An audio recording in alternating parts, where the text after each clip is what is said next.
This show is brought to you by the All Pro Nation Radio Network. Be sure to like and subscribe and check us out online at allpronation.com, where fans have a voice.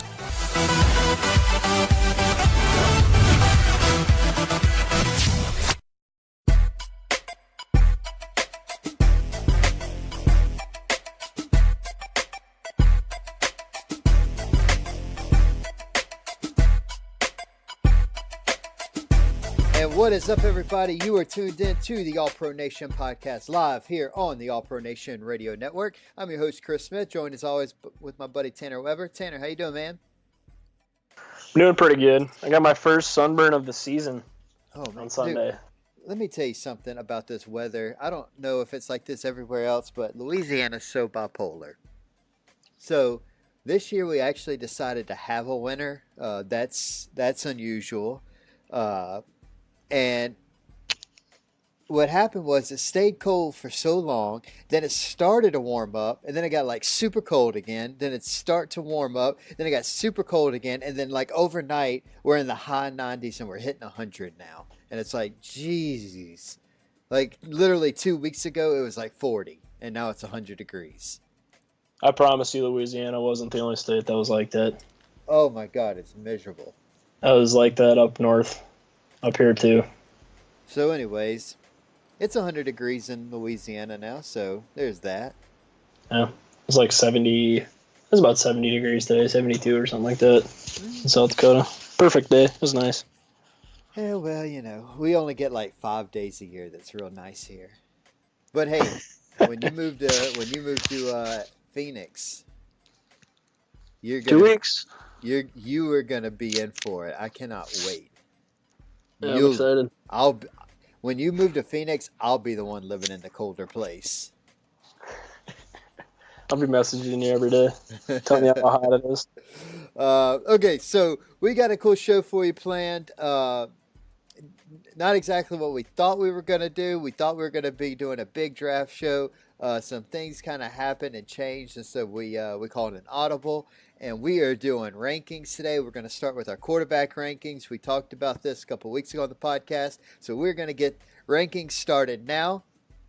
Then after we do our rankings, we will jump into some weekly news and notes, and then we'll get you guys out of here. Maybe kind of early this week. So, all right. So quarterback rankings. Are you ready, Tanner? Let's do it. All right. So Tanner, you started at number 28 because you don't know about the a couple of the teams that are going to have an open quarterback competition. That's not the only thing. I started at 28 for a number of reasons.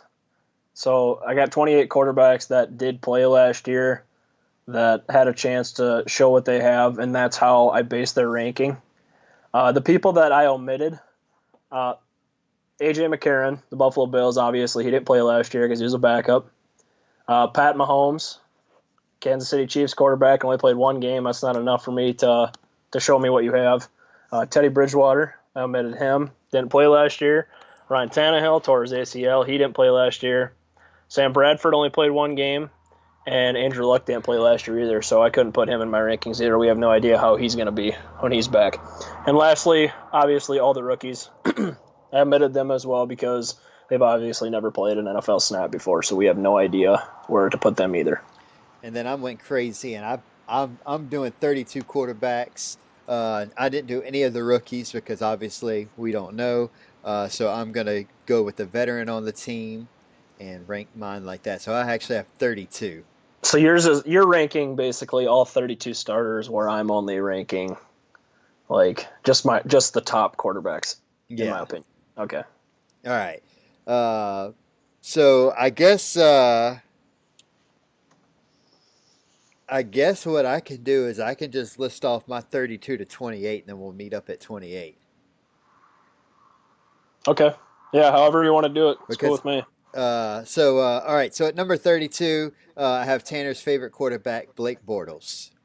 32. Oh my! You're a hater.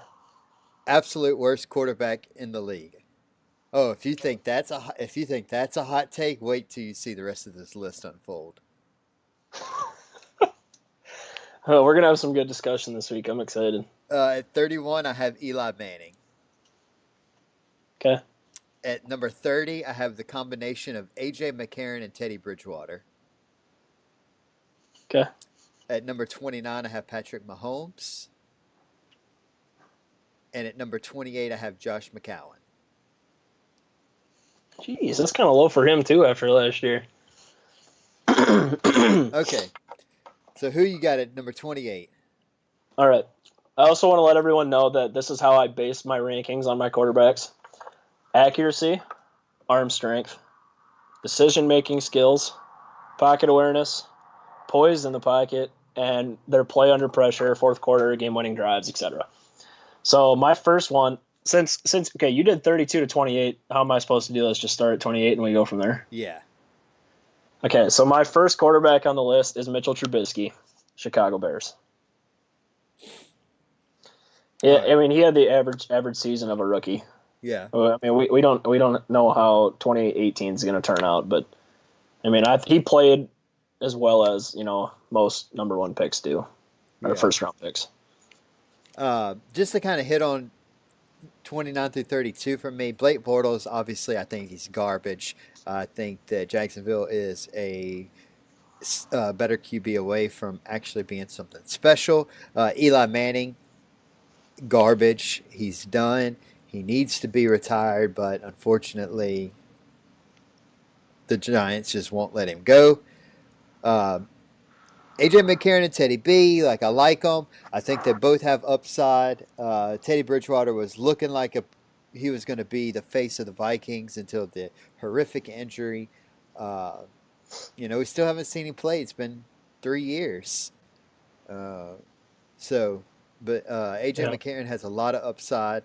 And Patrick Mahomes, man, just watching that last game, Kansas City has something special with him, and he is going to be one of the big time names in this league in the next few years.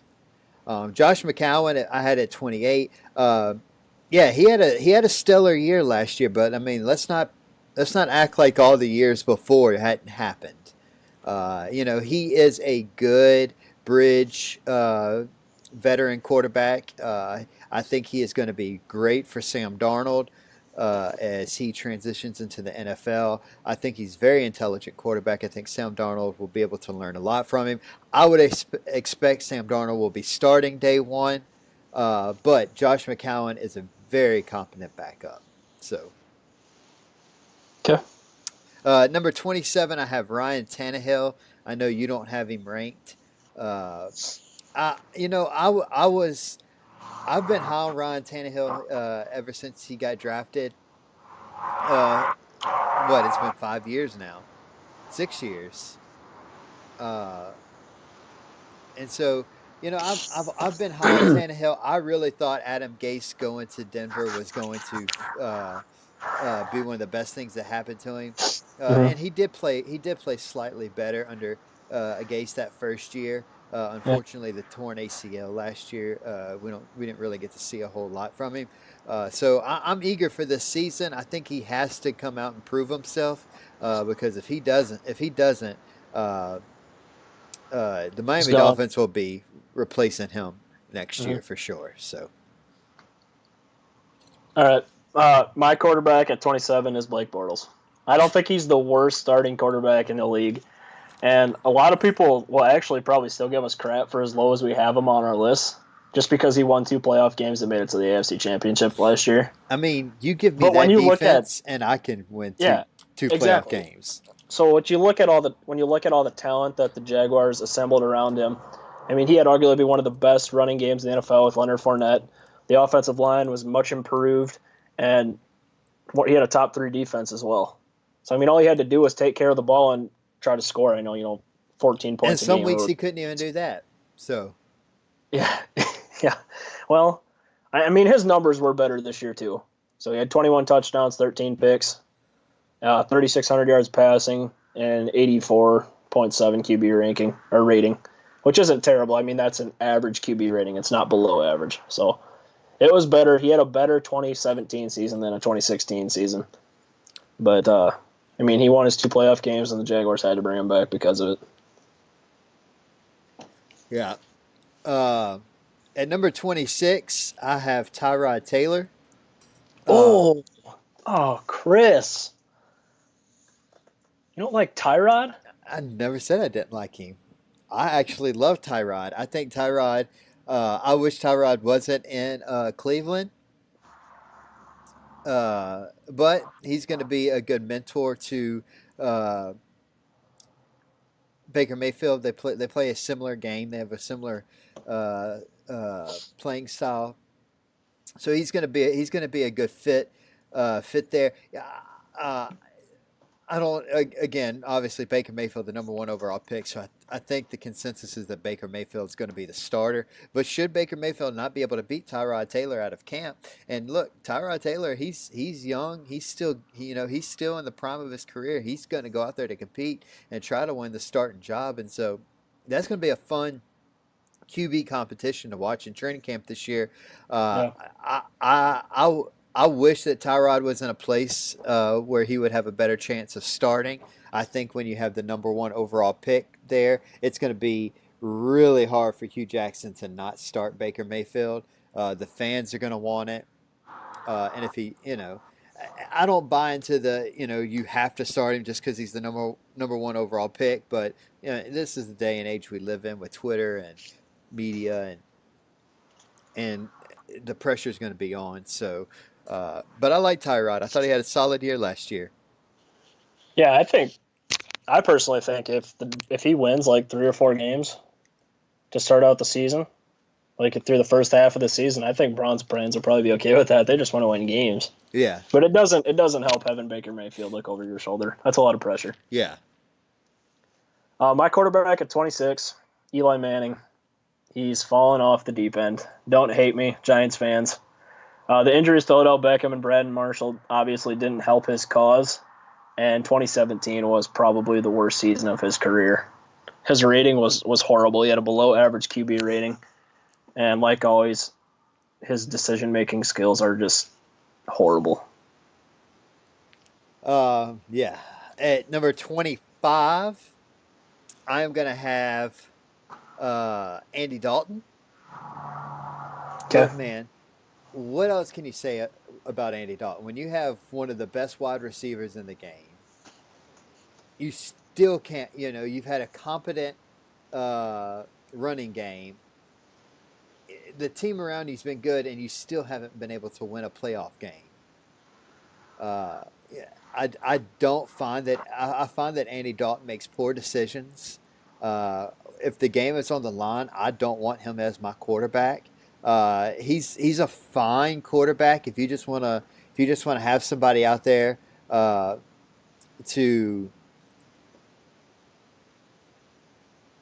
What am I trying to say? If you just want to have somebody out there to just not like throw the game away, like, okay, Andy Dalton's your guy, but he's not a leader. I don't feel like at all. There's just really nothing about Andy Dalton that I like, and honestly, he probably could be further down this list. The only reason he's not is because he has put up recently better stats than Blake Bortles, Ron Tannehill, Tyrod Taylor, Eli Manning.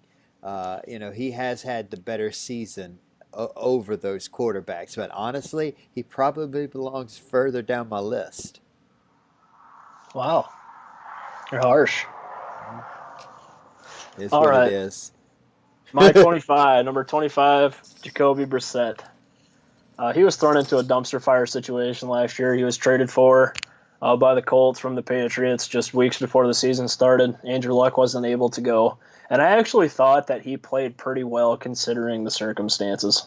And I think he has a potential to have a much better 2018 season with a full offseason of work with his new teammates. Yeah, I don't actually have Brissett ranked in mine because I've got Andrew Luck as the Colts representative on this list. Yeah, I just have concerns about him being ready to go day one. Yeah, but if I was gonna put Brissett on my list, it would be somewhere around here, for sure. Number 24, I have Mitchell Trubisky. Okay. I really like the season Trubisky had. I really I really like the upside. Like Trubisky, he played in some really close games, man. Uh, Oh, for sure. and he was super impressive to me. I was down on Trubisky going into the season. I thought he was a bad pick. I thought the Bears overpaid for him. I mean, they did overpay for him. He was going to be there. They didn't have to trade up one pick to get him, but whatever. Got to make sure. Yeah. Got to make sure you get your guy. But you know, he put together a pretty solid year. The Bears were in a lot of close games, like that Atlanta Falcons game, and what was that, week 2, or week 1? That was a freaking nail biter. I mean, there was just so many good games that Trubisky put on.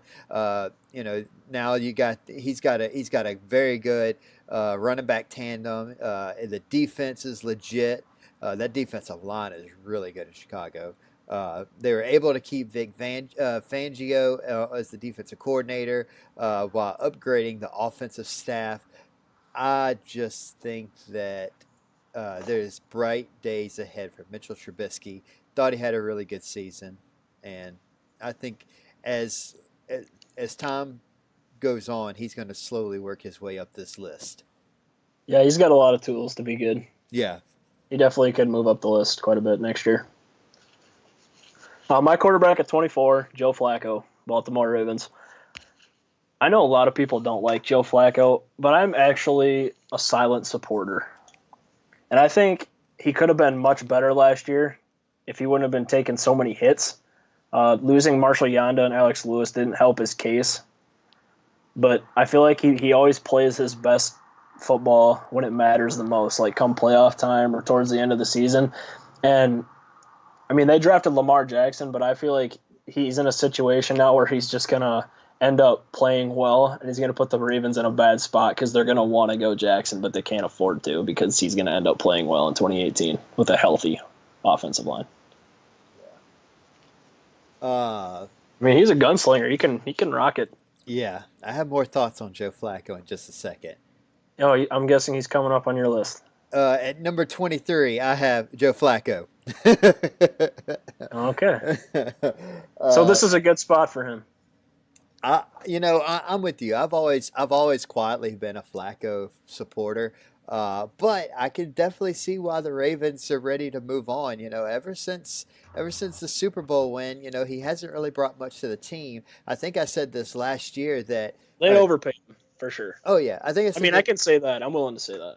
I think I said this on the podcast last week, actually. Like, Flacco has the same look on his face when he throws an 80-yard touchdown as he does when he throws an 80-yard pick six. Like, right. There's no emotion there. He's not a team leader, but he's always been valuable to the team because he can, like you said, he can chunk the freaking rock. And whatnot. Well, unfortunately, as he's getting older, his arm strength is getting weaker. He's becoming a little less accurate, and he's honestly not playing his best football, and he hasn't really been playing his best football for the last couple of years. Now, I'm on the team that believes that with Lamar Jackson coming in, it's only going to push Flacco to get better. These reports that are coming out here lately about Flacco is pissed off. He hasn't showed up to OTAs. He's really ticked that the Ravens selected the heir apparent, if you will. Yeah, it just proves my point that he's not a leader, and proves my point even more why I can see that the Ravens are ready to move on. He brings nothing to the field leadership-wise. He's a declining veteran. I think Flacco's going to be out the door next year. I don't think he'll be a Baltimore Raven, and I think it'll be Lamar Jackson's team. If anything, he has really good trade value for a desperate team. Oh, absolutely, because there's going to be a team that's going to need a quarterback, probably the Browns. And we talked about it last week, too. The 2019 quarterback class is nothing special. At all. So, I mean, if you need a QB next year and you want to trade for one, Joe Flacco might definitely be an option for your team. All right, so 23, who you got? I have a few QBs on this list that I'm going to take some heat for, and this is probably the first one. Marcus Mariota at number 23. He had such high expectations going into this year after his 2016 season, and he just fell flat on his face, I think. He had a terrible QB rating all year. He ended up throwing more interceptions than touchdowns. And I think Mike Mularkey they just didn't gel well together. I think there was a lot of tension there in that relationship. And don't get me wrong, he has a lot of potential to be a lot better and a lot higher on this list. I think I actually had him in like the 12 to 18 range or something like that last year. But I didn't like his development this year, and he definitely took a step back. Yeah. Decision making was also terrible. Yeah. All right, so at number 22, I have Mr. Sam Bradford. Look, Slam it, Sammy. I am a Sam Bradford supporter. I love this man. I love how he has been able to come in and rob every single team he's played for. This man has made millions and millions of dollars and has done absolutely nothing. And you get the Eric Weddle quote from when he was signed by the Cardinals. No, what's that? He tweeted, I think Eric Weddle tweeted out, he said something about shaking my head. I've never seen a player make so much money for doing nothing. Yeah. Total Sam Bradford subtweet. Oh, yeah. No, Sam Bradford literally, but now let's call it what it is. When Sam Bradford's healthy, he's one of the best quarterbacks in football, no doubt. Sam Bradford? Oh, yeah. Oh, yeah. He's by far like one of the most accurate. Yeah, It's scary. If you give him time, it's scary what he can do. He is a very good quarterback when healthy. The problem is he's just never healthy. But look, I'm taking it when I'm doing my rankings. I'm taking into account like what have they done, what are they going to do. Like I'm taking all that into account.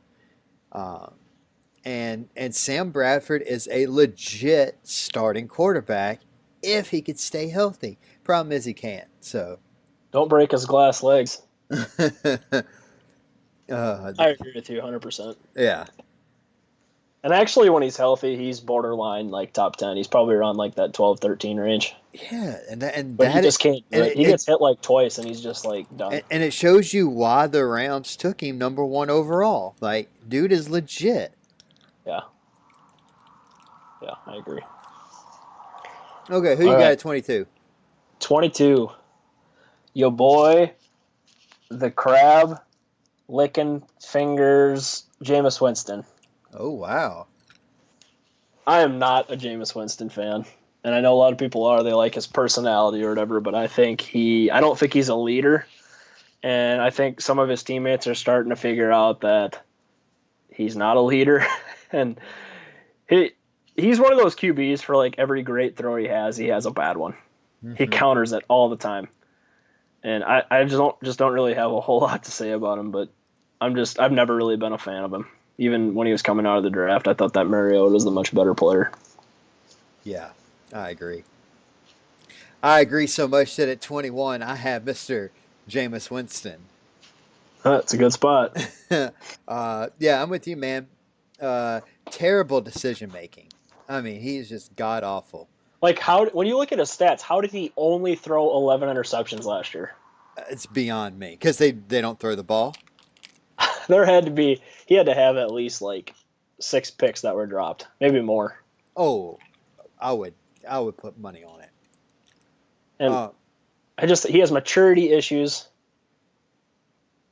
And I mean, you even saw it when they played the Saints last year. Yeah. He freaks out on the sideline when things aren't going his way. He needs to be better. Yeah, only thing he has going for him is he's got a pretty strong arm. Mm-hmm. He can chunk the football, but he's not accurate. He makes poor decisions. Forces throws. Forces stuff. Tries to be the hero instead of just making the safe play. Throw the ball away. Live to see another down. So that's really all I have on Winston. Yeah, there's not a lot to say. It's the gunslinger mentality. He thinks he can make every single throw, and it turns out that he can't make every single throw. Yeah. All right, 21. He probably should be a little bit lower, but he had a terrific year last year. I have to put in Josh McCown. Josh McCown at number 21. I mean, look at his stats: 18 touchdowns, 9 picks, and he had almost a 95 QB rating, which is like top 10 in the league. He was smart. He took care of the ball last year. He did everything the Jets asked of him, and he never complains. I mean, he's a career back. He's kind of like Case Keenum. He was a career backup that had a really good year last year. Mm-hmm. And I think that 2018 probably will be his last year as well. He'll be 39 in July. Yeah. All right, so moving down to pick number 20. So we're now in the top 20. Funny that you just said his name, because he is number 20, Mr. Case Keenum. Ooh. Had a terrific year last year. And Case Keenum, if you really look at his career, it's not that Case Keenum's always been a bad quarterback. It's that he's always been in really bad offensive situations. And last year he was finally put in a good one. Because, I mean, if you look at his play, he's actually a decent quarterback. That's why I think he'll probably be successful in Denver. He's got some good weapons around him for sure. Yeah. So I mean, Case Keenum. I mean, he's gutsy. He seems more poised in the pocket. He can make some pretty tough throws. Dude's got an arm on him. I mean, he can chunk the football. I like it. I like Case Keenum. I think he's gonna have another good, solid year in Denver. I really do. Yeah, I agree. At number 20, my top 20, I'm starting off with Andy Dalton. And I'd actually like to read my thread here on my article that I will post, by the way, after the podcast is done tonight. He's a tough guy to figure out. At times he looks like a Pro Bowler that can make every throw in the book. And other times he looks like a career backup that shouldn't even see the field. He has good arm strength. His accuracy is average, and his decision-making is questionable at times. He's what hurts his ranking severely is his inability to make good decisions and play well when he's under pressure. And when you look at Andy Dalton's offensive line last year, it was arguably the worst in the league.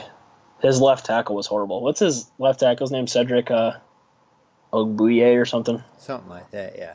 Oh, he is bad. They added Cordy Glenn this offseason, and I think that's going to do tremendous wonders for him. I think it's going to help him a lot. But in 2016 and 2017, Andy Dalton was sacked a combined 80 times in 2 years. Yeah, but hold on. I mean, when are we can't always blame the offensive line for poor quarterback play. Andy Dalton has been around for a long time, and he has done nothing.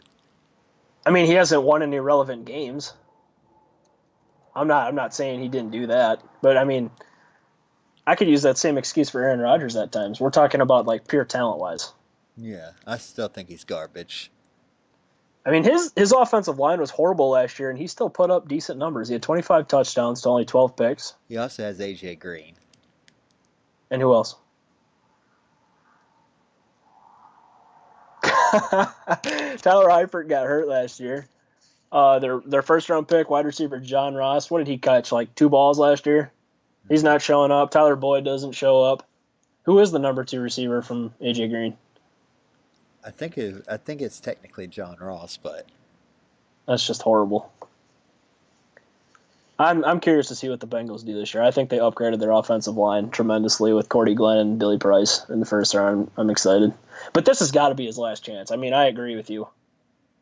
Like I've said, I mean, he looks like a career backup at times. If he doesn't improve this year, you got to kick him out the door and start looking somewhere else. Yeah. So that's my 2 cents on Andy Dalton. All right. So number 19. I have got Mr. Jared Goff. I almost feel that's crazy. He's much higher on my list than number 19. I honestly feel bad for putting him this low, but I mean it is what it is. Those Locked On Ram guys are coming for you. Hey, come at me, Bear. Come at me. I ain't scared. Jake. James, dude. James. Or James. I'm sorry. God, James and Bear. Look, no. It's nothing against Jared Goff, but You look Product at of a system. you look at him. You look at him his rookie season. He looked like he was constantly lost. Didn't know where he was at. Honestly, I don't know if times he knew he was on a football field. You look at him last year. Obviously, a lot more comfortable. A lot of it is Sean McVay. But look, dude, I'm not saying that Sean McVay and Jared Goff are the only quarterback tandem that does it. I'm pretty sure probably 25 or more quarterback and coach talk in the headset when they get up to the line of scrimmage. But I think it's kind of, you can't call yourself an elite quarterback if your offensive coordinator or head coach are having to make line adjustments for you when you're at the line of scrimmage. Touche. So, let me see Jared Goff go out there and run an offense without Sean McVay constantly in his ear, and then I'll bump him up further up the list. I still think it's extremely disrespectful that you have him that low. Yeah. Look, I mean, but look at some of the quarterbacks that I haven't named yet. There's some really good quarterbacks ahead of him. Yeah, there is. And if you think that's disrespectful, wait till you see my top 10. Fuck. Dude, the Twitterverse is going to kill me here in just a second. All right. We'll get there. My number 19, Tyrod Taylor, the new quarterback of the Cleveland Browns. And I've already alluded to this once. I love Tyrod Taylor. He ain't going to, wow you with any crazy numbers or anything like that, but I just think he's a born winner. I mean, he does what he can with what's given to him, and he's a dual threat quarterback, and he can make plays with it happen with his legs.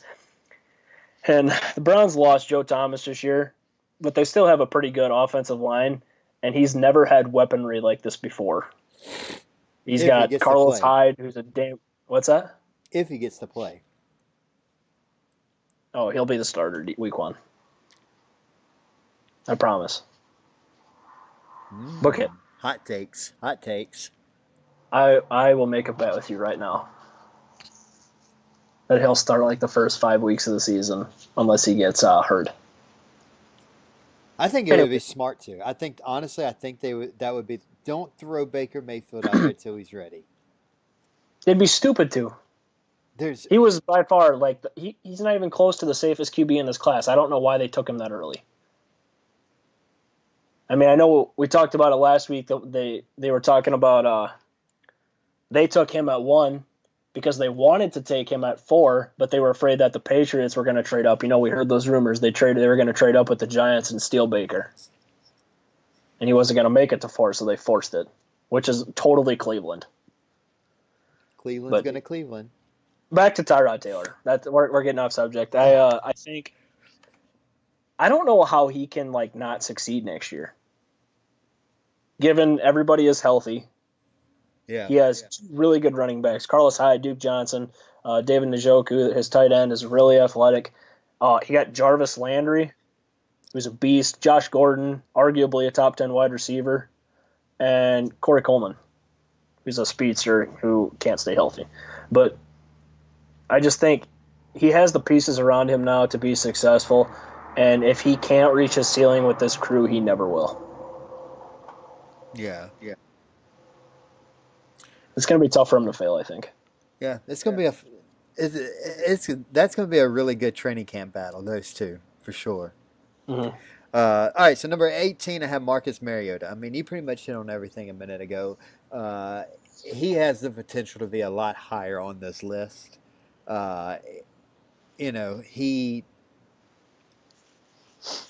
is a talented quarterback. He's able.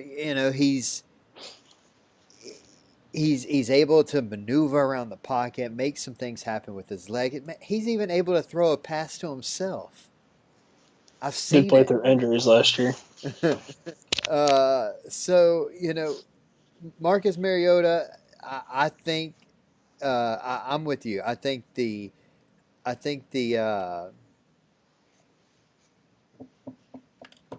what's the losing train of thought?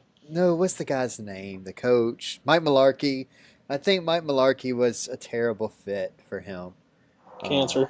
Yeah, and so it's going to be cool. I'm excited to see what Mike Vrabel is going to bring to this team, um, and it's going to be fun, man. It's going to be fun. So I'm looking forward to Marcus Mariota's season this year. Bounce back. Yeah. Comeback season. Who you got at 18? Number 18. I hope he can forgive me. I dropped him down on my list. He was borderline top 10 last year after coming off an MVP season. Derek Carr, quarterback of the Oakland Raiders. I dropped him to 18 this year. I really do want to put him higher, but I think because of his injury that he sustained to his back last year, it just really affected him, and he was really hesitant to just let it rip at times. He wasn't able to rip it down the field like he was in previous 2 years. And I think with a full offseason of rehabilitation and working with some of his teammates and John Gruden, I think he has a chance to regain MVP form in 2018. Wow. Okay, that is. Are you disagreeing? Disagreeing? No, he had a terrible year, but man, 18 just seems disrespectful. As you told me a little while ago. I got some guys in front of him. I just can't. If you looked at my guys in front of him right now, you'd be like, yeah, it's tough. It's tough to do that. Well, I'm going to give you my number 17, and I don't think there's any way that you should have this quarterback above Derek Carr. My number 17 is going to be none other than Mr. Dak Prescott. You don't think he should be above Derek Carr, huh? No, Derek Carr should be above Dak Prescott. Wait, Chris, do you hear that? Sounds like torches and screaming people in the background. Is that Cowboy Nation? They're right down the street from me, that's for sure. Oh, here they come. They're coming for you. Look, man, Dak Prescott is a totally different quarterback when Ezekiel Elliott's on the field and when Ezekiel Elliott's off the field. That 6-game week, that 6-game suspension, that was brutal for Dak Prescott's year last year. The help of or the injury of Tyron Smith didn't help either. Well, yeah, but come on, man. I'm sorry. I refuse to say that, his left tackle got hurt, so he's incapable of being a good quarterback. Mm-hmm. I refuse to let that be an excuse because one, I see a Hall of Fame quarterback in New Orleans last year lose every single one of his offensive linemen except for a rookie at some point last year and still put up a prolific season. Right. I see Aaron Rodgers sometimes getting the hell beat out of him and still put up prolific seasons. That's what the elite QBs do, though. Well, I mean, and look, when you're getting in the top 15 territory, I mean, you're in that tier 2 quarterback, right?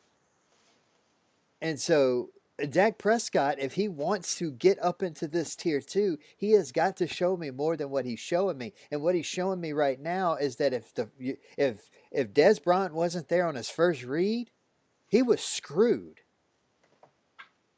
Maybe he would look at Cole Beasley, and Jason Witten was his safety blanket, and now that's gone. I'm actually scared. I think Dak Prescott might come down this list. And look, I like Dak Prescott. I live in the same town that he's from. You know, I watched this kid play in high school. But I think he's got a lot of growing up to do. So, that's Dak Prescott. All right. Are you ready for this? Yes. My number 17, just below Derek Carr, is in fact Dak Prescott. So should I place a protection order on us? Right. You mean right above Derek Carr? You had Derek Carr at 18. Well, yeah, I'm going from top to bottom though, so I'm just saying, yeah, right below Derek Carr on my list. Anyway, yeah, above. Well, however you want to look at it. I agree with half of what you said. I can't add a whole lot. I agree that he is a quarterback that can be really good, but needs the right pieces around him to be successful. And we've seen that with Zeke Elliott going down and Tyron Smith, and the loss of Ron Leary probably didn't help either. The part that I disagreed with you is you think he's going to be lower on your list next year. I think he's going to be much higher because when I look at what the Cowboys did this offseason, their offensive line is the best in football once again, and it's not even close. He's going to have so much time to throw next year, it's not even funny. Guys like Cole Beasley and Allen Hurns should just have huge years. So if it projects the way I think it's going to project, you got Tyron Smith, Connor Williams, the new draft pick will be your left tackle, or left guard, I'm sorry. Your center, Travis Frederick, one of the best in the league. Right guard, Zach Martin, one of the best in the league. And right tackle, Lyle Collins. Find me a better offensive line than that. He's in the best situation he could possibly be in right now. So that's my 2 cents on that. I don't think he'll ever be elite, but he has a chance to be really good. Yeah. All right, number 16. I have another man who just had himself a career year. Unfortunately, that was not enough to keep him a job. Mr. Alex Smith coming in at number 16. Oh, my gosh. You and everyone else just so disrespectful. Get out of here. Not disrespectful. I actually love Alex Smith. Alex Smith is a good quarterback. He is a very good quarterback. If I didn't have Drew Brees and he is one of the top quarterbacks in the league. If I was stuck with Blake Bortles, I would much rather Alex Smith. Wait, what are we at right now? 16. I think that's a good spot for him. Whew. I'm pissed that he's not in your top 15. I'm not going to lie. I mean, I think it's a good spot. I think it's a solid spot. All right. Talk about it. Prove to me. Look, Alex Smith, I hate that he's gotten the reputation of check down Charlie or, play it Mr. Safe. Check down Charlie. Yeah, I mean, it is what it is, like, right? But, he does check the ball down a lot, but he's smart. And I think I don't count that as a negative against him. I count that as, okay, there's not a throw here. Let me just throw it down to my running back or my tight end right here. Maybe we'll get a yard, maybe we won't. But we're going to live to see another down. Alex Smith is super careful with the ball. He's very smart. He seems to, he can get up to the line of scrimmage. He can make the calls. He can make the checks. He knows what he's looking at. He's very accurate. I mean, probably dangerously accurate. He is one of the top 5 accurate quarterbacks in the league right now. No doubt. He's strong. He can throw the ball, although takes care of the ball. Although his arm strength does seem to be diminishing, he's not hitting those long balls quite like he was. But yes, just very careful with the ball. Just doesn't throw a lot of interceptions. Doesn't cause a lot of fumbles. I mean, he is. Ooh, excuse me. He is extremely careful with the ball. Yes. But here's my knock on Alex Smith. I love everything about Alex Smith, except I wish that he was a little more aggressive. Sure. As an offensive coordinator, even as a Chiefs fan, I can see where you're like, yeah, but at least he doesn't turn the ball over.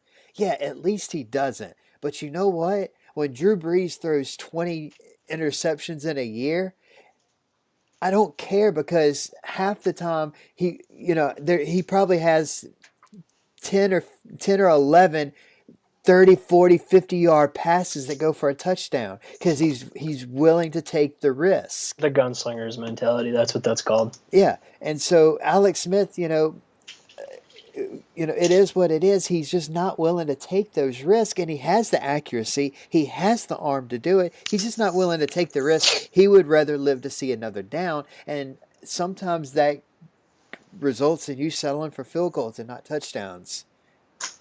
And I feel like that's part of a system, though, maybe too. But it's been like that. It's been like that in Kansas City. It was like that in San Francisco. I mean, it just is what it is. That's just his game. He. I think he sometimes sees the opportunity and he just gets nervous and he holds on to it for a second. I can't do it, so let me check it down. I just don't think he has the guts to pull the trigger on the deep balls, on the risky plays. Okay. So who you got at 16? Right. My number 16. I'm gonna have to shield myself here from the Keenum crazies. They're gonna come after me. I really did. I mean, obviously, I'm a homer here. I wanted to put him higher on this list, but I can't because he was a one-year wonder, and he's got to prove to me that he can do it again in 2018. I mean, I don't have a ton to say about him. He was very accurate last year. He made good decisions. He took care of the ball. His ability to elude pressure and keep plays alive was arguably the best of any QB in the league last year. It was terrific. But I mean, like you've already alluded to as well, he's gotta be able to do that again. Yeah. Next year before we can put him any higher on this list. Because you can't not say in 2017, just last year alone, that he was arguably a top 10 QB. Oh, absolutely. What he did last year. Absolutely. All right, so we're hitting our top 15 now. So I'm going to start out my top 15. At number 15, I am putting in the man, the myth, the legend, Jimmy G. Jimmy Garoppolo. You're going to take some heat for that, too. Yeah, it's a little low. It is a little low. I'm going to give you that. But give me something more to work with. Give me more than 6 weeks to work with here. Mm-hmm. You know, I agree 100%. I like what I see, and I would, if I was a bet man, I would give you $100 right now to say that this time next year when we're doing our QB list, he's probably going to be in my top 8 next year. I would be willing to put money on that, but I'm not doing it today. So I'm putting him at number 15. I agree with you wholeheartedly. Yeah. I just have him a little bit higher. My top 15. This is another QB I really wanted to put higher. Okay, here's some stats for you in only 7 games before he got hurt. 19 touchdowns. This is less than a half a season.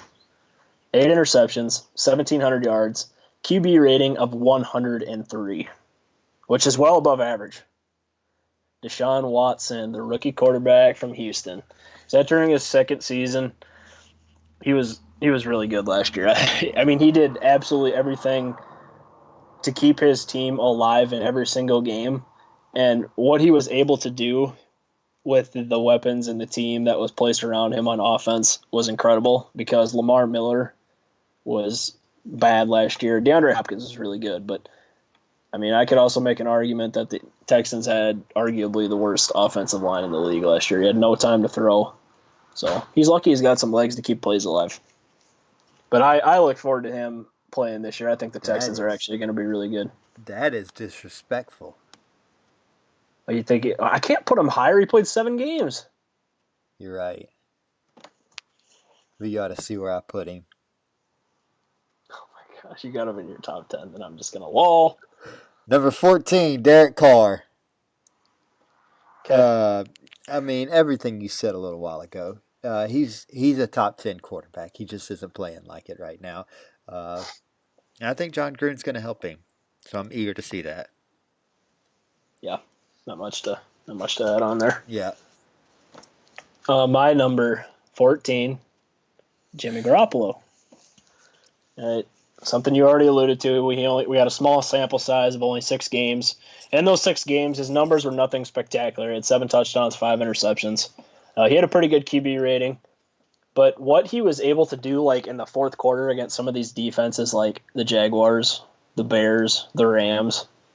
I mean, like you already said, there's a lot of potential there, and he could easily be maybe even pushing top 5 next year. Yeah, no doubt. I mean, I don't have a lot to throw in from what you already added on to, but yeah, we're pretty close on the list. I was a little higher than you were, though. Number 13, I'm going with Mr. Phillip Rivers. Hey. I like Phillip Rivers, and I've been a Phillip Rivers defender for a long time. He's a top 10 quarterback and has been for years. But I mean, it's getting that time for Phillip Rivers, and his game is starting to dwindle. The addition, The arm strength. having Melvin Gordon is definitely helping him in the later years of his career, having that dominant run game. But he's just. I mean, it is what it is. He's just not a top 10 quarterback anymore. I like him. I think his game is good. I think it's just getting a little weaker every year. You can just move on to number 12 if you want to. Do you have Phillip Rivers at 13? I also have Phillip Rivers at number 13, and you pretty much just stole the words out of my mouth. I can't add anything onto it. He's been a top 10 QB for a long time. He was number 7 on my rankings last year. Yeah. And the arm strength is dwindling. He's still a good player, don't get me wrong. Oh, yeah. He played terrific last year. 4,500 yards passing, 28 touchdowns, 10 picks, and almost a 100 QB rating once again. Yeah, he's not the reason the Chargers haven't been more successful. And in fact, he's the reason they've been any type of relevant at any point in time. So, all right, number 12. God, I'm about to get some heat on this one. Can you guess it? Who I'm having at number 12? I wonder if it's the same QB I have at number 12. Well, let me just put it to you this way. We have, on this podcast, we have about 5 states that are like battling week in and week out for number 1 in downloads. So this quarterback is currently playing in one of these states. And I feel like the fans of this team are going to kill me on Twitter for putting him here. Number 12, I have Kirk Cousins. Ding, ding, ding.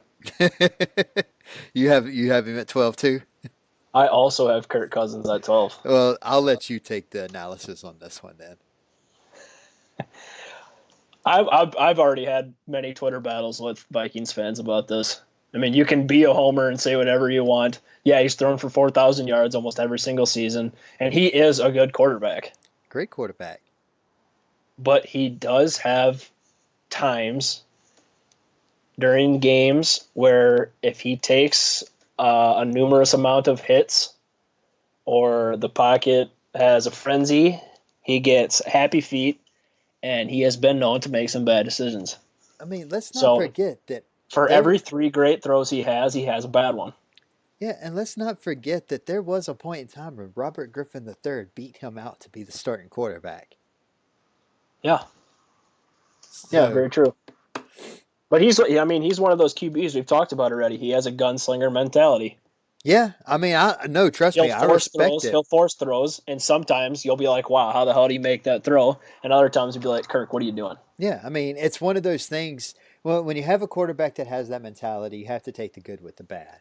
Because when he makes the throw, he's a genius. When he throws an interception, how could you? Why are you even picking up a football? You can't have it both ways. But yeah, he's just Go ahead. Kirk Cousins is good. He was the best available quarterback in free agency. I do not think Minnesota overpaid in the slightest bit. Let me just go ahead and put that out there. Like, they had to do what they had to do to make a run now. Right. So, the money. Now, I don't agree with it being 100% guaranteed. There's no way to get out of that contract for 3 years. Mm-hmm. But they had to do what they had to do. But let's call a spade a spade. Kirk Cousins isn't a top 10 quarterback in the NFL. Mm-hmm. Yet. And and I'm not saying he can't get there. But look, let's not throw disrespect at Jay Gruden, who is a fantastic offensive coordinator. Mm-hmm. And so it's going to be interesting. It's going to be fun to see how he transitions into this new system, for sure. Let me ask you this. Yeah. What is the age for most quarterbacks when they hit their prime in their career? Oh, I would say probably 31, 32. Yeah, 30. Yeah. He is 29 years old, He is just entering the prime of his career. He's already put up terrific numbers, and now you're giving him Dalvin Cook, a running game, Latavius Murray, Stephon Diggs, Adam Thielen, and Kyle Rudolph. Yeah, a tight end who's not always hurt. Wide receivers that can catch. You have your weapons. You have no excuses now. Prove. And a top 5 defense. A $27 million man or whatever it is. Actually, 84. I'll just say 84 because it's 84 million guaranteed. Yeah. So Chris, back to back. Phillip Rivers and Kirk Cousins. We have not looked at each other's list, by the way. No. This is all on the spot. All right, number 11. You don't even have this person ranked, so I'm gonna just throw it out there. Andrew Luck. Yeah. I think it's sad that Andrew Luck, his career is turning out the way that it is. Look, if we're just going off raw talent and what he could be, Andrew Luck is a top 7 quarterback in the NFL. He is one of the best quarterbacks to come out of college in the last decade. I mean, dude just has every attribute that you want at the quarterback position. I pray football is better with Andrew Luck a part of it. So I pray that he's able to come back this year and actually play, because we're really being screwed out of seeing the greatness of what he could be. And so I'm excited to see him come back. I hope he does. But I mean, look, if we're just going off pure talent, he's top 7. I'm going to have him right outside the top 10, though. Mm-hmm. So, yeah, I mean, I'm cool with you putting him in his rankings. I just couldn't pull myself to do it just because he didn't play last year and we don't know what we're getting back if he does play on the field again. My number 11, Matt Ryan, the highest paid player in NFL history. I had him at number 3 last year, so he got bumped down my list quite a bit. I think the loss of Kyle Shanahan hurt him severely, and I think he was a product of the system in 2016, I'm sorry. And I don't really have much more to add on to that. I wanted to put Kirk Cousins here, but I couldn't, and here's the reason why. In terms of accuracy and arm strength, Matt Ryan is probably still better than Cousins, and he's probably a better decision maker as well. But another difference is Matt Ryan is in his prime and Kirk Cousins is just entering his. So I have to put Matt Ryan above him right now. Yep. All right. So guess we're going to go ahead and work our way into the top 10 quarterbacks in the league. Top 10, number 10, I'm going to put Matt Ryan. Oh, I'm going to give you some crap for this. I have to, because you've been telling me for the longest time, Chris, that he's not a top 10 quarterback. I know. It was hard. It was hard. It was hard. It was hard not to put Kirk Cousins in the top 10. It was hard not to put Jimmy Garoppolo in the top 10. It was hard not to put Derek Carr in the top 10. But I mean, look, I'm honest. A man of your word. Yeah, I am. And look, I do this podcast, and I try to take my fan glasses off when I do it. You know, when we get on topics that involve the Saints, obviously I put the fan glasses on and I get to talk about it because it's what I'm passionate about. But when we're talking just in general, I try to take the fan glasses off. And Matt Ryan is my least favorite quarterback in the NFL, but let's call it what it is. But he is the worst of the top 10. He's not a winner in my eyes. He puts up a lot of fancy stats, but he can't win. He cannot win when he needs to. He cannot pull his team together. He cannot rally the troops to win when a win is needed. Oh, wow. Salty. You're super salty. Who do you got at number 10? Jared Goff. Ooh, wow. You have him way higher than 10 spots higher than I have him. Yeah, I got a few quarterbacks that I got a lot higher on my list than you do. Yeah, Jared Goff, number 10. You already talked about it quite a bit. I do think he's a product of the system. I think Sean McVay has a major influence in his play. And I think as long as he's there, Jared Goff is going to be a top 10 quarterback. I think his arm strength is severely underrated. He was really accurate last year, and he makes good decisions. He only had 7 picks. Some aspects of his game that probably need improvement. The biggest one is reading through his progressions faster. If you go back and look at some Rams games last year, he missed Sammy Watkins a lot. And I think that's part of the reason why Sammy Watkins didn't want to come back to LA. I don't know if that was a chemistry issue or what. And then the other thing is he's got to be able to prove that he can win the game in the fourth quarter. Yeah, that's what he needs to do. I don't know if he did that last year at all. I don't think he really had to. But coming from behind is definitely a thing that a top 10 quarterback has to be able to do. Yeah, I probably shouldn't have him at number 10, but this is more of like a potential type thing. So the sample size is a little bit bigger than Jimmy Garoppolo's. Number 9. Look, it was honestly this was tough to go between these two players between 9 and 10. I battled with it, and then I just went with my gut. Number 9, I'm putting Cam Newton.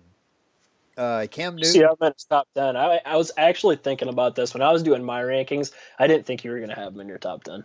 Cam Newton? Yeah. So I applaud you for that. Cam Newton is... I can't wait to do my rant on Cam. Cam Newton is one of the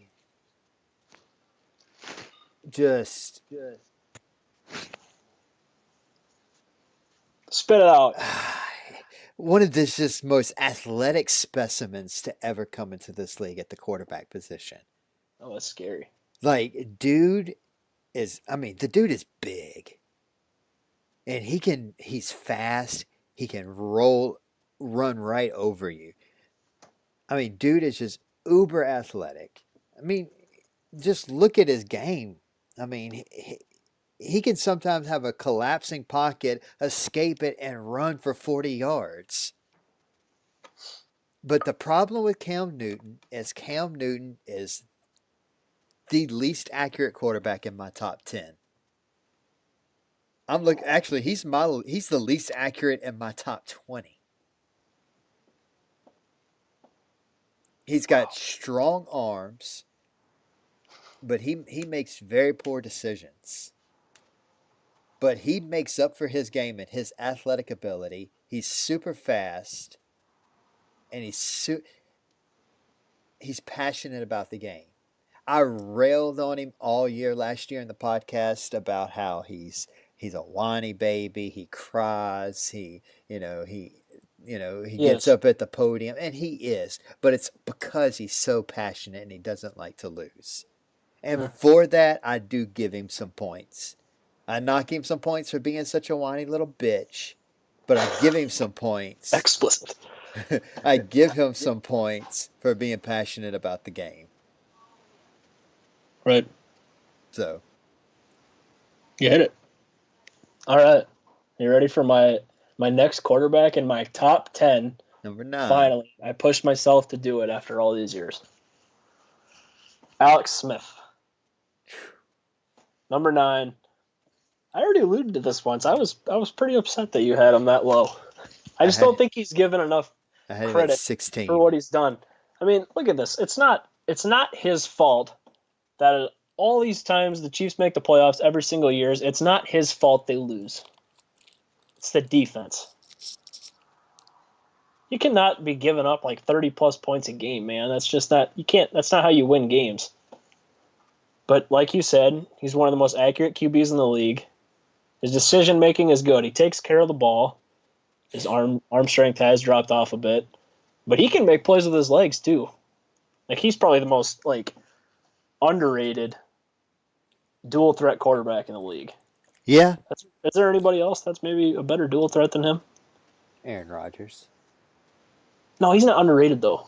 Oh. You're talking about underrated. An underrated dual threat. Nobody talks about, like, oh, that kid can move. Anyways, he had the highest QB rating in the league last year, 104.7, which is just terrific.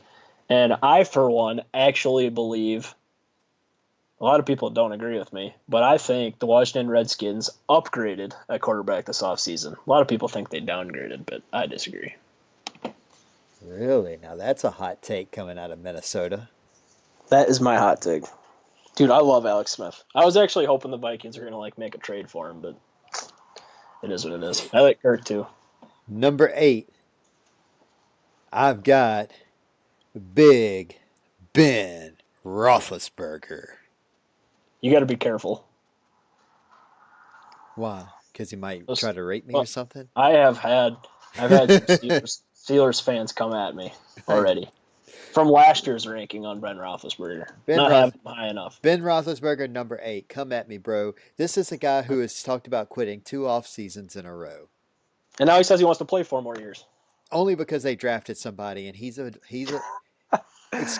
here comes another expletive. He's a little whiny bitch too, just like Cam Newton. He is a diva. They have made him a diva up there in Pittsburgh. Brian Roach, come at me, dog. It's true. They pat his ego. He's the kind. He's the guy that he wants to be wanted. Like, I might retire. I think I'm getting old. Oh, please, Ben, please don't retire. Okay, I'm going to come back. I think I'm going to retire. Please, Ben, please. Okay, well, look, there's this other hot chick in the bar that we're going to bring home with us. Oh, no, now I want to be with you. That's it. That's what Ben's like. You know what I mean? And so, Big Ben, dude, is there anybody in the league that has a stronger arm than Big Ben Roethlisberger? Aaron Rodgers. Okay, that's true. But Big Ben has got a cannon of an arm. Dude is big, and I don't know if there's a tougher SOB at the quarterback position than Ben Roethlisberger. Oh, right now, yeah, I agree with that. This dude plays through all kind of injuries. Yeah, maybe Brady. But Big Ben, dude, his age is showing. They all are. Rivers, Manning. Every season starts out really slow. I mean, the thing with these QBs is you all wonder when they're going to hit their wall, and I think one of the 3 already has. Eli hit his a while ago. Oh, so you gotta ask yourself, when is Ben or Phillip Rivers going to hit theirs? It's coming. Yeah. Mm-hmm. All right, number 8. Who you got? At number 8, Matthew Stafford. Oh wow. Fight me about it, Vikings fans. I know you guys like to make fun of Matthew. Dude, Matthew Stafford is a top 10 quarterback, and I don't care what no one says about it. And here's the reason why. It's because of what he does in the fourth quarter. Over even Brady and Aaron Rodgers, I seriously don't think there is a QB in the league I would rather take than Matthew Stafford when we hit the fourth quarter. You should look up the stats. Look up the stats in the past 2 years and see how many fourth quarter comebacks he has. It is absolutely nuts. I think it's like 12 in 2 years. Almost every single game that they have won in the past 2 years is a fourth quarter comeback. And without him at the quarterback position, the Lions are one of the worst teams in the league and probably have a top 5 pick every single year. They're very lucky to have him. And I mean, even a few years ago when he got paid, 2 years ago or whatever it was, people were laughing at that, but they had to. They had to do that to keep him around because he was deserving of it. And it sucks that he hasn't won a playoff game. And I hope that he doesn't win any playoff games. But that's the reason he's not higher on this list. That is the sole reason, and it's because he hasn't won a playoff game yet. All right. Number 7. You ready for my number 7? Yeah. I'm totally contradicting myself here with number 7. Because I said I wasn't going to put a player higher because of the same reason. Because of the same thing that this player has. I'm going number 7. Give me freaking Deshaun Watson. Ooh. And I know the potential is there, but I can't push myself. And I know I'm contradicting myself when I said Jimmy Garoppolo give me more than 6 games. But hey, at least Watson gave me 7. One more game. And my God, I'm telling you, this dude is a superstar in the making. This dude is something special. I freaking love Deshaun Watson. I think in 3 years, all 31 other teams are going to look and be like, how did we not pick this guy? Yeah. Deshaun Watson is going to win multiple Super Bowls. Oh, that's a hot take, too. I got to tweet that. Give me a second here. So, come at me if you want. Deshaun Watson, super athletic.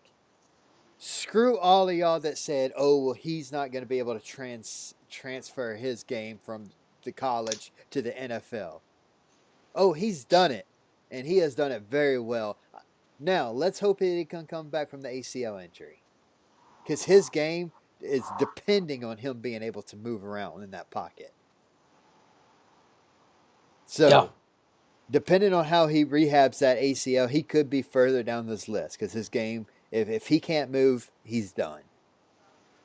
But if he comes back healthy, this is going to be a top 5 quarterback when the old guys, Tom Brady, Drew Brees, Big Ben, Matt Ryan, Phillip Rivers, Eli Manning, when these guys retire, he's taking over. This is going to be one of the faces of the league. Mark my words. Deshaun Watson, number 7. I do love Deshaun. Who you got at 7? My number 7. I can't add in a lot more than you did. You hit it pretty well. Cam Newton. The freak athletic specimen coming in at number 7. I think he can make every throw in the book because of his incredible arm strength that he has. He is wildly sporadic with his accuracy. He did throw 16 picks last year, and his QB rating was poor. But why do you think his decision-making is so bad? Oh, you're going to tell me offensive line again. No, I'm not going O-line this time. Oh. Look who he's throwing to. He had Kelvin Benjamin for half the year. They traded away Kelvin Benjamin. But he had him for half the year, and he still didn't do nothing with him. And what did Kelvin The Benjamin Panthers do? got better at the end of the year when Kelvin Benjamin wasn't even showed there. up to camp last year, weighing like 270 pounds as a wide receiver. Went to Buffalo and didn't do anything there either. Kelvin Benjamin's overrated. Anyways, as I was alluding to, Damiere Byrd, Russell Shepard, Devin Funchess, and I think Christian McCaffrey led the team in catches. Devin Funchess was a first-round pick. Was he a first-round pick? Wasn't he? Or a second-round pick? Yeah, it might have been second round. Anyway, I'm not even really that big of a Devin Funchess fan, to be honest with you. But I'm saying his weapons, he is more deserving of having better weapons around him than what's been given to him in the past, 2 or 3 years. And when you have to throw to targets like Damiere Byrd, Russell Shepard, and Devin Funchess, your turnover number is going to go up because you're going to force throws. Because that's the only way you can move the ball. Well, and here's the thing. His general manager since he got drafted up until last year was Dave Gettleman, who is an old school football guy who believes we're gonna beef up a defensive line, we're gonna beef up the offensive line, and we're gonna just run the football. Old school football, doesn't really want to throw it. I must say, Mike Shula had the same philosophy on offense. Riverboat Ron has the same philosophy on defense. Like everybody in that organization believed that the game was won in the trenches, and they had to put all their assets there and not give him anything. No, you're right. He's been screwed. Yeah, that's about all I got to add into it, though. I should say I am terrified for him because I think Norv Turner is absolute garbage. I hope that don't ruin his career. Yeah, he is. All right, number 6. Are you ready for my number 6? Hit me. God. You got to be careful once you get to top 5 because that's like the first tier QBs. I'm about to catch some flack. Number 6, Drew Brees. I mean, you can say whatever you want. You defend yourself. I'm not defending you. Drew Brees. All right, so here we go. He's got nothing.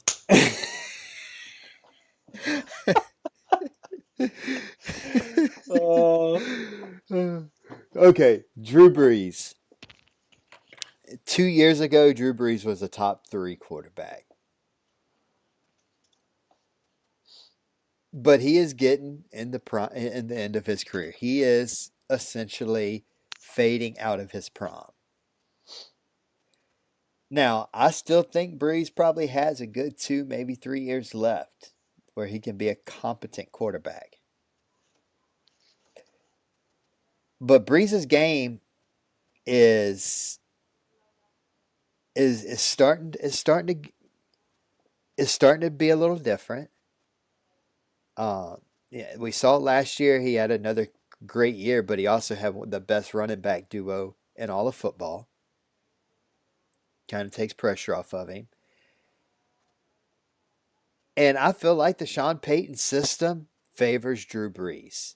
I honestly feel like Drew Brees owes more to Sean Payton than Sean Payton owes to Drew Brees. Sure. And I look at my top 5, and I cannot justify putting him above any of these people I have in my top 5. Not at this stage in his career. And I love the man. Love him. I have autographed memorabilia. I do. There's not one thing about Drew Brees I don't love. But I can't put him above the people in my top 5. So there's that. Man. Just disrespectful. Number 6, who you got?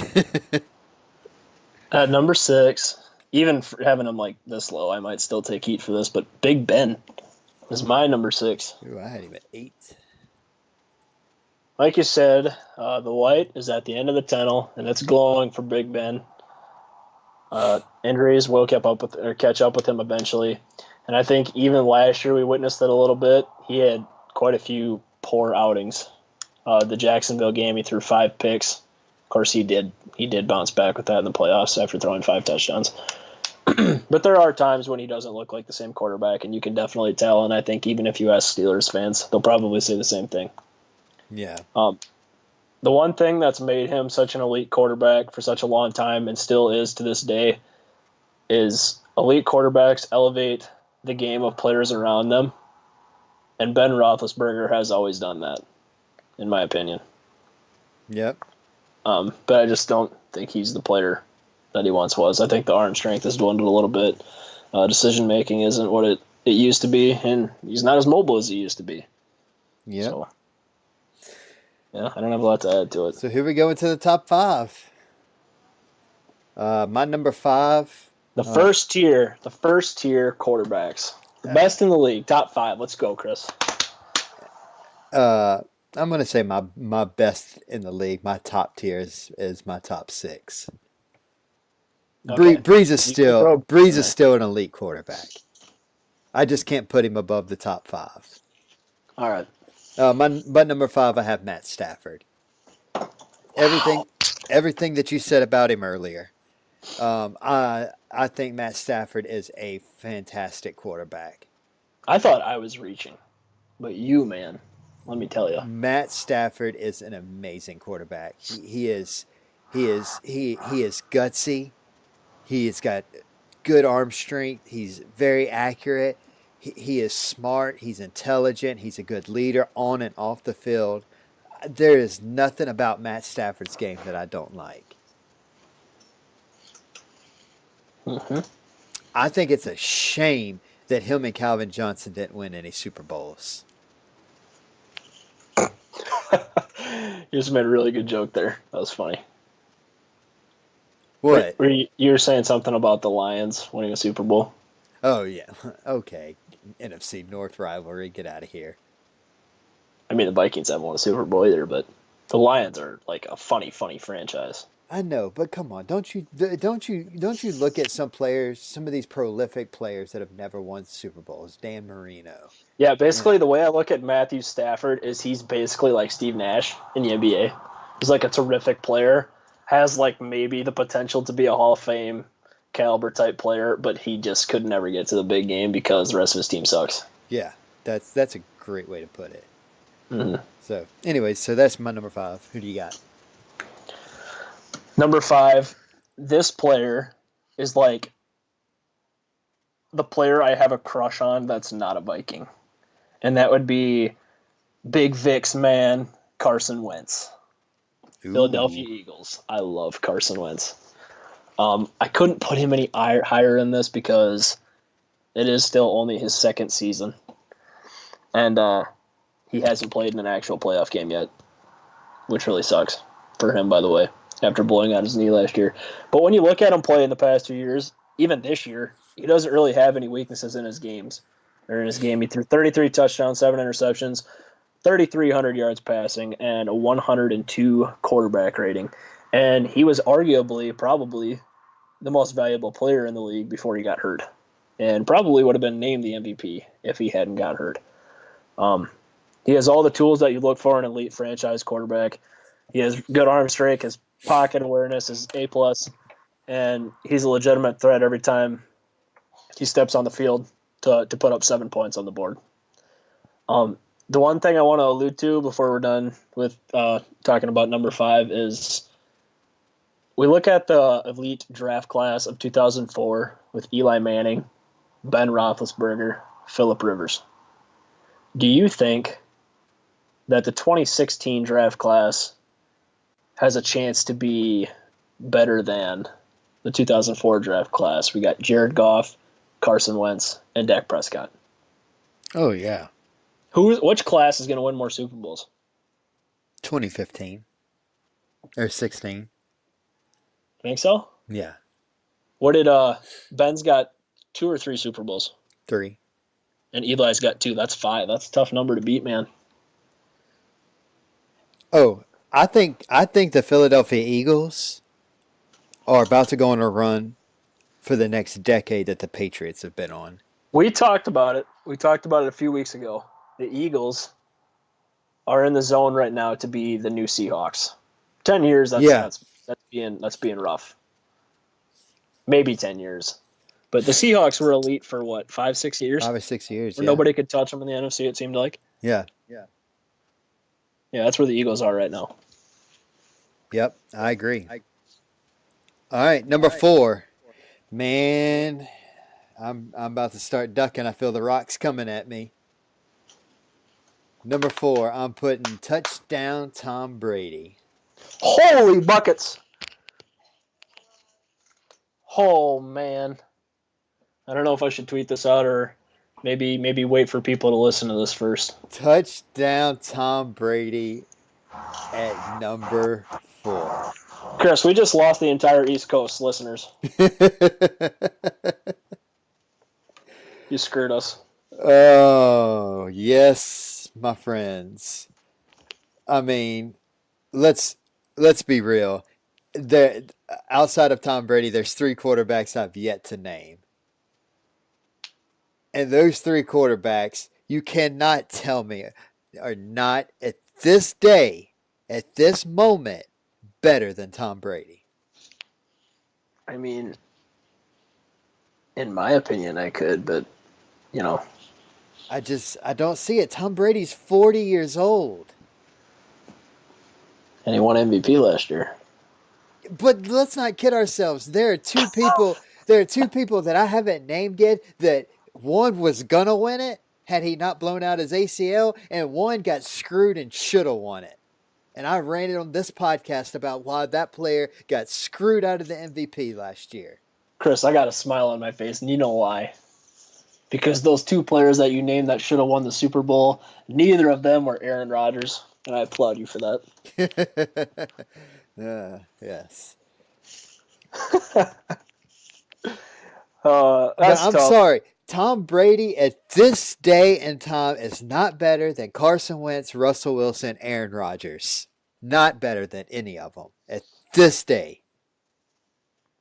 We got to stop living in the past with Tom Brady. He's 40 years old. This is it. He is on his way out the door. I think we've seen specs. There were a few games last year where you're like, "Oh, that's not old Brady." Yes, and he's got one of the best offensive minds in the league. He has got the absolute best head coach in all of football. He has got Bill Belichick will go down as one of the best, probably number 2, if not number 1, in NFL head coach history. Yeah.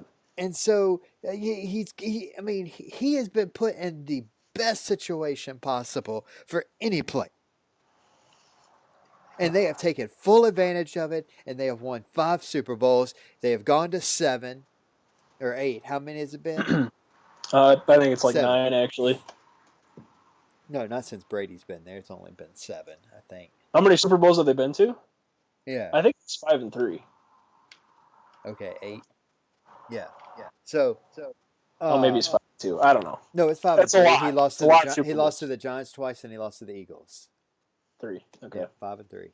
So, they have taken full advantage of Tom Brady and the situation he was put in, and kudos to them. But he's in the end, and I'm sorry, he's not better than Aaron Rodgers, Russell Wilson, or Carson Wentz.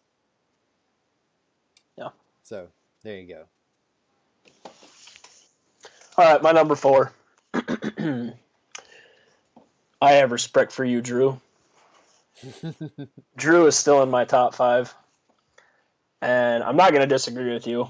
I do think he has maybe 2 years left, 3 years at most. He's on the downward slope of his career, obviously. The arm strength isn't what it used to be. Still deadly accurate, though. I mean, in the short and intermediate parts of the field, he's still probably the most, well, I don't know if I should say most accurate, but you could probably make an argument for it that he's like the most accurate QB in the league. He broke his own record again last year, completion percentage in 2017 of 72%. No, and he broke Sam Bradford's record. Yeah, but he broke it like 3 times before that. Yeah. You get what I'm saying? He's really accurate. Yeah. The Saints did a good job of placing pieces around him last year to be successful at this age, and that might actually have a lot to do with it. I don't know how high he would be on this list if he didn't have players like Kamara, Ingram, and Mike Thomas.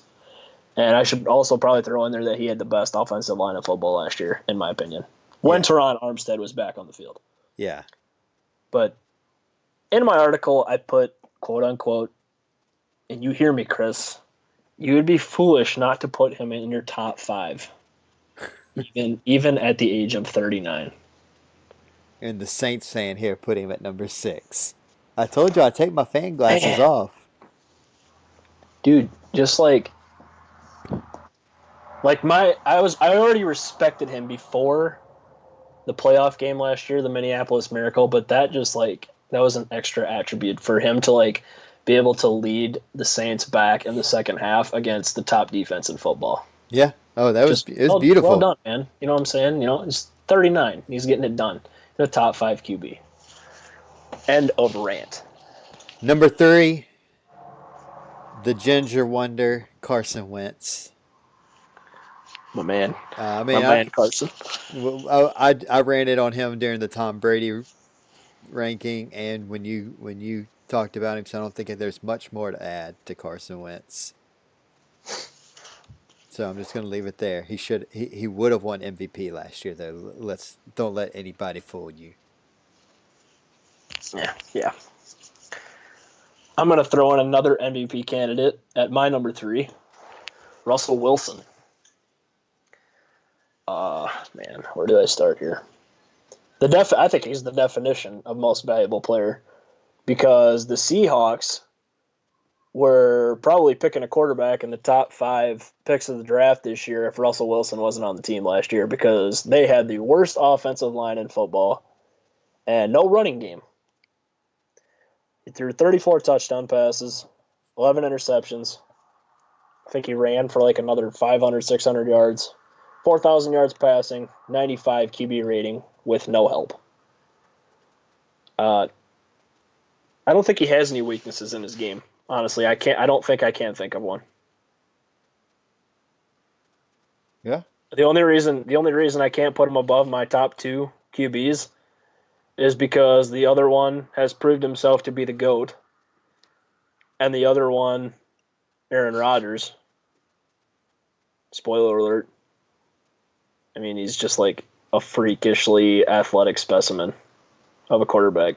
Yep. I mean, these top 3 guys, I feel like Russell Wilson is still even a player that you could make an argument for to be the best quarterback in the league. Like, he's the definition of a franchise quarterback. He's a leader. He's got arm strength, accuracy. He's mobile in the pocket. He has good pocket awareness. He makes good decisions. There are no weaknesses. Yeah. I agree. That's why I have him ranked at my number 2. Yeah. Who do you got at number 2? You got nothing to add. All right. you hit it all. I also have respect for those old quarterbacks. Tom Brady, number 2. No, you You want didn't. You want to put Tom Brady at number 1? I'm cool with that too. You did not put a Green Bay Packer at number 1. Hey, we'll get to that. God. I'm a realist. I am a realist. God. Just so everybody knows that. I will never be a Vikings homer. fans come at him at purple_post.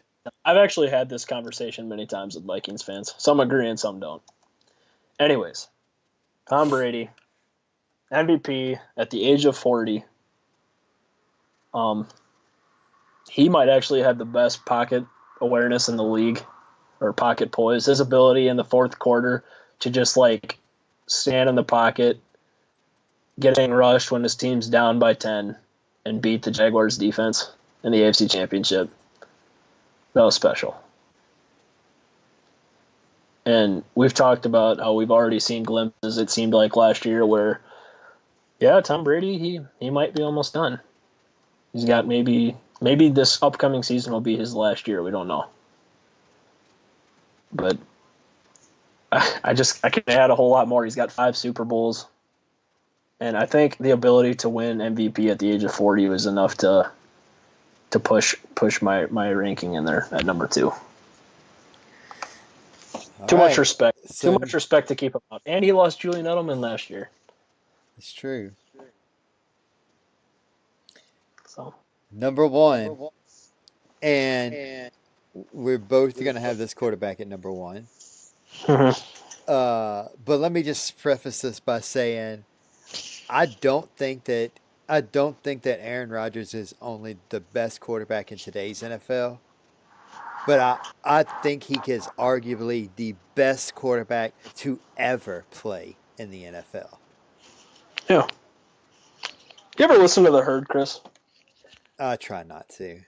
We could just make this like a little discussion here, just between you and me, because we both have him at number 1. Mm-hmm.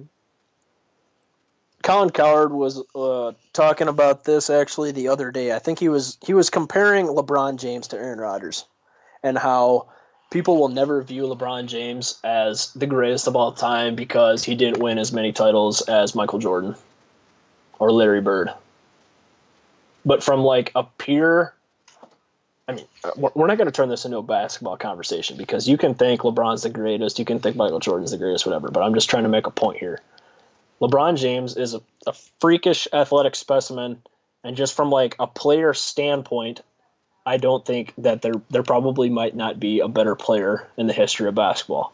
Same thing with Aaron Rodgers. Have you ever seen a guy just like roll out of the pocket and sling it down the field 75 yards on the run? Pinpoint accuracy? No, there's never been a guy like that before. His accuracy is freakish. His arm strength is probably something like we've never seen before. His pocket awareness, ability to elude pressure and keep plays alive is what makes him so dangerous, and we've seen it thousands of times. And you can make the argument. I don't care. He's only won 1 Super Bowl, and I don't care that he's a Packer.